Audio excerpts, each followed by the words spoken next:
குருவே சரணம். அனைவருக்கும் வணக்கம். ஏன் நான் மன்னிக்கணும்? மன்னிக்கிறதுக்கு பின்னாடி இருக்கக்கூடிய மாபெரும் ஆற்றல் என்ன, சக்தி என்ன, இது உங்களுக்கு எப்படி பயன்பட போகுது அப்படின்றது தான் தெளிவாக இந்த வீடியோவில் பார்க்க போகிறோம்.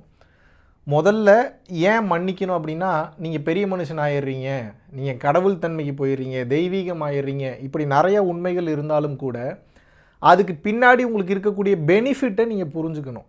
எப்போ அதுக்கு பின்னாடி இருக்கக்கூடிய பெனிஃபிட்டை நீங்கள் முழுமையாக புரிஞ்சுக்கிறீங்களோ அப்போது அந்த செயலை உங்களால் எளிமையாக செய்ய முடியும்.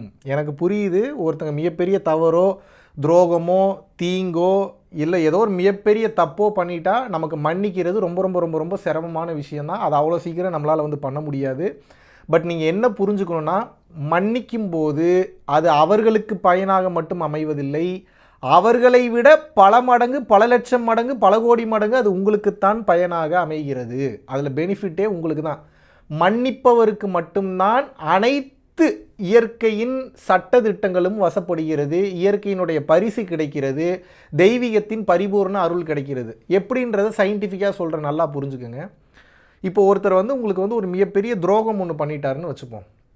இப்போ அந்த துரோகத்தை நிச்சயமாக நம்மளால் அவ்வளோ சீக்கிரம் மறக்கவும் முடியாது, மன்னிக்கவும் முடியாது. காரணம் என்ன அப்படின்னா, அந்த அளவுக்கு நம்பிக்கையோடு அவரோட நீங்கள் ட்ராவல் பண்ணிகிட்டு இருக்கும்போது, அந்த அளவுக்கு பார்த்தீங்கன்னா அவருடைய சிந்தனையிலேயே வாழும்போது, அவரை முழுமுதற் விஷயமாக நீங்கள் நம்பி வாழும்போது, அந்த துரோகம் என்பது எந்த விதமான துரோகமாக வேணா இருக்கலாம், எந்த விதமான தவறாக வேணா இருக்கலாம், இம்மிடியேட்டாக அவரை நான் மன்னிக்கிறேன்றது முடியாத காரியம். காரணம் என்னென்னா, அவரை முழுமையாக நம்பி இருக்கிறீங்க. முழுமையாக நம்பும்போது அந்த மன்னிப்பு என்பது கொடுப்பதற்கு சாத்தியமே இல்லாத ஒன்று. அப்போ நீங்கள் என்ன புரிஞ்சுக்கணுன்னா, அந்த மன்னிப்பு கொடுக்காத வரைக்கும் நீங்கள் உங்களை வாட்ச் பண்ணுங்கள். உங்களோட மனநிலை எப்படி இருக்குது, படபடப்பாகுது, டென்ஷன் ஆகுது, எப்போ அவரை நினச்சாலும் ஒரு கோபம் வருது, வெறுப்புணர்வு ஆகுது. உங்களது உடலை நீங்கள் கவனிங்க. அந்த பர்சனை பற்றி நினைக்கும் போது, அந்த சம்பவத்தை பற்றி நினைக்கும் போது, நீங்கள் ஏமாற்றப்பட்டதை பற்றி நினைக்கும் போது எப்படி இருக்குது, ஒரு வேகம், கோபம், கடுப்பு, ஆத்திரம் அவ்வளோ வருது. அப்போ உங்களது உடல்நிலையும் மனநிலையும் சீராக இருக்கா இல்லையா? நிச்சயமாக சீராக இல்லை. அப்போது நீங்கள் என்ன புரிஞ்சுக்கணுன்னா, முதல்ல நீங்கள் மன்னிக்காத தன்மையில் இருக்கும்போது ரெண்டு விஷயம் நடக்கும். ஒன்று, உங்கள் உடலை கெடுத்துக்கிறீங்க. ரெண்டாவது பார்த்தீங்கன்னா, உங்களுக்கு வர வேண்டிய பிளஸ்ஸிங்கை நீங்கள் தடுக்கிறீங்க.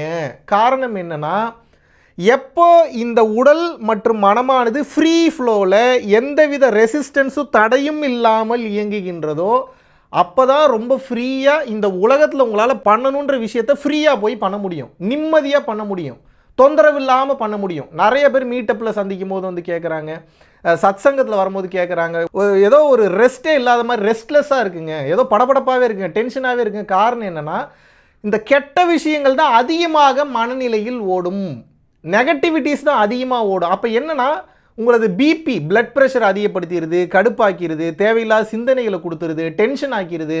அப்போ என்னென்னா, உங்கள் மனம் என்பது ஃப்ரீ ஃப்ளோவில் இல்லை, அது ஒரு தடையாக, பெரும் பிரச்சனையாக பயணம் செய்து கொண்டு வருகிறது. ஞானியோடைய பிபியவோ ஞானியினுடைய மைண்டையோ நீங்கள் செக் பண்ணிங்கன்னா, முதல்ல மைண்டினுடைய அந்த அந்த நம்பர்ஸே ரொம்ப கம்மியாக இருக்கும்.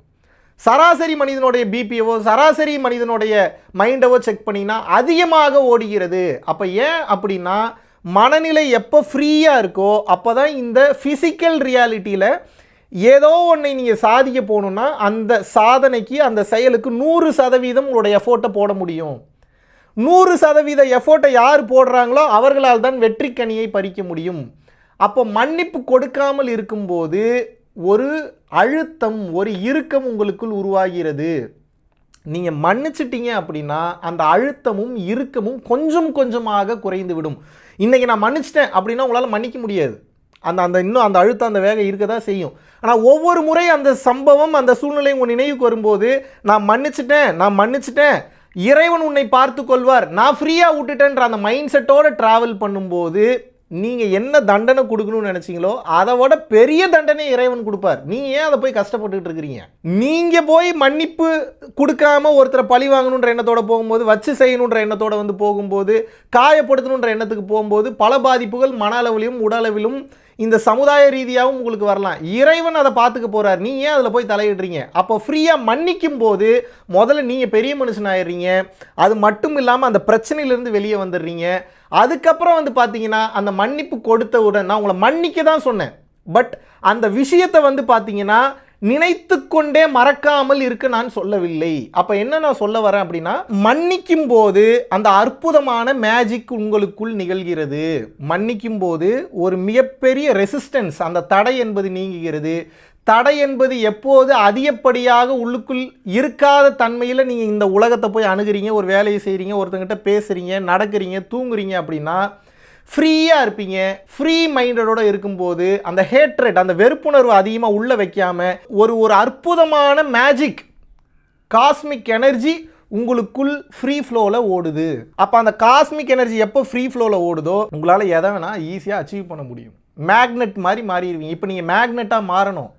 இப்போ நீங்கள் என்னவா இருக்கீங்க அப்படின்னா, இந்த ஹேட்ரட்டை உள்ளே வச்சுருக்கிறதுனால, வெறுப்புணர்வை வச்சுருக்கிறதுனால, மன்னிக்காத தன்மையை வச்சுருக்கிறதுனால பிரச்சனைகளை நீங்கள் பிரச்சனை சார்ந்த விஷயங்களை ஈர்க்கின்றீர்கள். அப்போ நிம்மதி இல்லாத தன்மையை ஈர்க்கின்றீர்கள், நிம்மதி இல்லாத மனிதர்களை ஈர்க்கின்றீர்கள், தேவையில்லாத பிரச்சனைகளை சிக்கிக்கொள்கின்றீர்கள். அப்போ மன்னிச்சிட்டீங்க, பட் வந்து பார்த்தீங்கன்னா அந்த சம்பவத்தில் மறக்கலாமா மறக்கக்கூடாது. மன்னிச்சிட்டேங்க ஆனால் மறக்க மாட்டேன் அப்படின்னா இதில் நீங்கள் புரிந்து கொள்ள வேண்டியது என்னென்னா, மன்னித்து விடுங்கள், ஆனால் அந்த சம்பவத்தையும் நீங்கள் மறந்துடுங்க. பட் எதை மறக்கக்கூடாதுன்னா, அது மூலிமா உங்களுக்கு ஒரு பாடம் கிடச்சதில்ல, அந்த பாடத்தை மறக்கக்கூடாது. அந்த சம்பவத்தை மறந்துடலாம். ஏன்னா அந்த சம்பவத்தை நீங்கள் ஞாபகம் வச்சுருக்க வந்து பார்த்தீங்கன்னா பெரிய ப்ரெஷர் அண்ட் பெயின் தான் இருக்கும். பட் எதை நீங்கள் மறக்கலாம் அப்படின்னு வந்து பார்த்தீங்கன்னா, அந்த சம்பவத்தை மறந்துடலாம், மன்னிச்சிடலாம். ஆனால் எதை மறக்கக்கூடாதுன்னா அந்த லெசன், அந்த பாடத்தை மறக்காமல் நீங்கள் ட்ராவல் பண்ணணும். ஏன்னா அந்த பாடம் தான் உங்களுக்கு டேக்அவே. இறைவன் ஒவ்வொன்றையும் காரணமாகத்தான் செய்கிறார். இதை புரிந்து கொண்டு நீங்கள் பயணம் செய்ய வேண்டும். மன்னிக்கும் போது மறைமுகமான மாபெரும் சக்தி உங்களையே அறியாமல் உங்களுக்குள் உருவாகிறது. நீங்கள் தான் பிரபஞ்சம். மனிதனாக இருக்கிற நீங்கள் மனிதனாகவே வாழ்ந்து மனிதனாகவே சாகணுமா, இல்லை பிரபஞ்ச சக்தியாக மாறணுமா? மனிதனாகி நீங்கள் பிரபஞ்சமாக மாறணும்னா ஆளே மாறிடுவீங்க அப்படி சொல்ல, உங்கள் உருவம் மாறிடும்னு சொல்ல. உங்கள் மனநிலை மாறும்போது உள்ளுக்குள் கண்ணுக்கு தெரியாத பிரபஞ்சமாக நீங்கள் மாறிவிடுகின்றீர்கள். அப்போ மன்னிச்சுட்டு ஃப்ரீயாக விட்டுட்டு போகிறவன் இறைவன் அங்கே வந்து வச்சு செய்ய போகிறாரு, அவங்கள பார்த்துக்க போகிறாரு, அவங்களுக்கு உண்டானதை செய்ய போகிறாரு. நீங்கள் தேவையில்லாமல் அதை போய் வந்து ஃபாலோ பண்ணணுன்ற அவசியம் இல்லை. நீங்கள் மன்னித்து பழகும்போது உங்களுக்குள் ஒரு மிகப்பெரிய தெய்வீகத்தன்மை உருவாகிறது. அந்த தெய்வீகத்தன்மை உங்களுக்கு வேண்டும் என்கின்ற அனைத்தையும் சாதித்து கொள்ளக்கூடிய ஆற்றல் பெற்றது. இதை தயவு செய்து புரிந்து கொள்ளுங்கள். எப்போ ஃப்ரீயாக இருக்கீங்களோ, அந்த ஹேட்ரட் இல்லாமல் இருக்கீங்களோ, ஜாலியாக வாழ்க்கையை பயணம் பண்ணுவீங்க, வேண்டும் என்கின்ற அனைத்தையும் அச்சீவ் பண்ணுவீங்க. எப்போ அந்த வெறுப்புணர்வோடு ட்ராவல் பண்ணுறீங்களோ, அதே சிந்தனை உயிர் கொடுக்க உயிர் கொடுக்க உயிர் கொடுக்க உயிர் கொடுக்க ப்ரெசண்ட்டில் வாழ்கிற தன்மை இழந்துடுறீங்க. டுடே அப்படின்ற ஒன்றையே மறந்துடுறீங்க. வாழ்க்கையை என்ஜாய் பண்ண மாட்டீங்க, கொண்டாட மாட்டீங்க, நிம்மதி இழந்துடுறீங்க, வீணாக போயிடுறீங்க. மன்னிக்கும் போது ரெசிஸ்டன்ஸ் இல்லாத பீயிங்காக மாறிடுறீங்க, பிரபஞ்சமாக மாறிடுறீங்க. பிரபஞ்சமாக நீங்கள் மாறிட்டீங்கன்னா நீங்கள் சொல்கிறது தான் வாக்கு, நீங்கள் நினைப்பது நடக்கும். உங்களுக்கு வேணுங்கிறது உங்களை தேடி வரும். நினச்சி பார்க்க முடியாத மிராக்கள்லாம் நடக்கும். இதை நீங்கள் பார்ப்பீர்கள். இதனால் தான் சொல்கிறேன், கவனமாக இருங்கள், மன்னிக்க கற்றுக்கொள்ளுங்கள். கஷ்டமான விஷயம்தான், பட் நீங்கள் லேர்ன் பண்ணிட்டீங்கன்னா நீங்கள் பிரபஞ்சமாயிட்டீங்கன்னு அர்த்தம். தடையில்லாமல் மனநிலை இயங்கும் போது உங்களை நோக்கி ஒரு பாலை உருட்டி விட்றேன் அப்படின்னா, பேராசைகளை கட்டி இறைவனை அணைத்து முக்தியை முத்தமிடு அப்படின்ற ஒரு புத்தகம் எழுதியிருக்கேன். guruvinkkarunai.com வெப்சைட்டில் போனீங்கன்னா ஆர்டர் பண்ணலாம். அதில் வந்து ஒரு மெயினான லைன் வந்து எழுதியிருப்பேன் ஆரம்பத்திலேயே. உங்களை நோக்கி ஒரு பந்தை நான் உருட்டி விட்றேன், இடையில எந்த தடை இல்லாமல் இருந்தால் அந்த பந்து உங்களை சீக்கிரமாக வந்து சேருமா, இல்லை இடையில நிறைய பொருட்கள் இருந்தால் அந்த பந்து உங்களை சீக்கிரம் வந்து சேருமா? கண்டிப்பாக இடையில் பொருட்கள் இல்லை என்றால் தான் அந்த பந்து சீக்கிரமாக உங்களை வந்து சேரும். இப்போ அந்த பந்து தான் உங்களுக்கு வேணுங்கிற பொருட்கள், வெல்த்துன்னு வச்சுக்கோங்க. இப்போ அந்த டெஸ்டினேஷன் தான் நீங்கன்னு வச்சுக்கோங்க. இப்போ அந்த பந்து, அந்த வெல்த் உங்களை வந்து சேரும்னா இடையில தடைகள் இருக்கக்கூடாது. அந்த தடைகள் தான் அந்த ஹேட்ரட்டு, வெறுப்புணர்வு, மன்னிக்காமல் இருக்கக்கூடிய தன்மை, கண்டதை நினைக்கிறது. இடையில எந்த பொருள் இல்லைன்னா உங்களுக்கு வேணும்னு நீங்கள் நினச்சிட்டிங்கன்னா போதும். இடையில ரெசிஸ்டன்ஸ் இல்லாதனால டக்குன்னு அந்த பொருள் உங்களை வந்து அடைந்து விடும். எப்படி வரும்லாம் கேட்காதீங்க, பிரபஞ்சம் அப்படித்தான் கட்டமைக்கப்பட்டுள்ளது. அப்போது பாசிட்டிவ் மைண்ட் செட்டோட தைரியமாக அணுகும்போது மன்னிப்பது மாபெரும் ஒரு சக்தியாக மாறிவிடுகிறது. நீங்கள் பிரபஞ்சமாக மாறிவிடுகிறீர்கள். நீங்கள் மனிதனாக இருக்கணுமா, பிரபஞ்சமாக இருக்கணுமா, இல்லை கஷ்டத்துலேயே சாகணுமா, இல்லை கஷ்டத்துலேருந்து கடந்து வந்து சாதனையாளனாக மாறணுமான்றதை நீங்கள் வந்து முடிவு பண்ணிக்கோங்க. இதுக்கெல்லாம் ஒரே கீ என்ன அப்படின்னு வந்து பார்த்தீங்கன்னா, மன்னிக்கிறது கஷ்டம்தான், அந்த சம்பவத்துலேருந்து அடுத்த கட்டம் போகிறது கஷ்டம்தான். பட் அதை ப்ராக்டிஸ் பண்ணி மன்னிக்க கற்றுக்கிட்டிங்கன்னா, அந்த பர்சனை அவாய்ட் பண்ணிவிட்டு இறைவன் பார்த்து பாரு நீங்கள் சொல்லிட்டீங்கன்னா, நீங்கள் மாபெரும் சக்தியாக மாறிவிடுகிறீர்கள். இதை புரிந்து கொண்டு செயல்படுங்கள், மன்னிக்க கற்றுக்கொள்ளுங்கள், வாழ்க்கை மிகச்சிறப்பாக இருக்கும். நன்றி, வணக்கம். ஜூலை மாதம் 13, 14, 15 பாண்டிச்சேரியிலும் அடுத்த மீட்டப்போ வந்து அனௌன்ஸ் பண்ணுறோம். வருகின்ற ஜூலை 29ஆம் தேதி குரு பூர்ணிமா வந்து பார்த்தீங்கன்னா உலகமெங்கிலும் ரொம்ப விமர்சையாக வந்து கொண்டாடப்பட இருக்கு.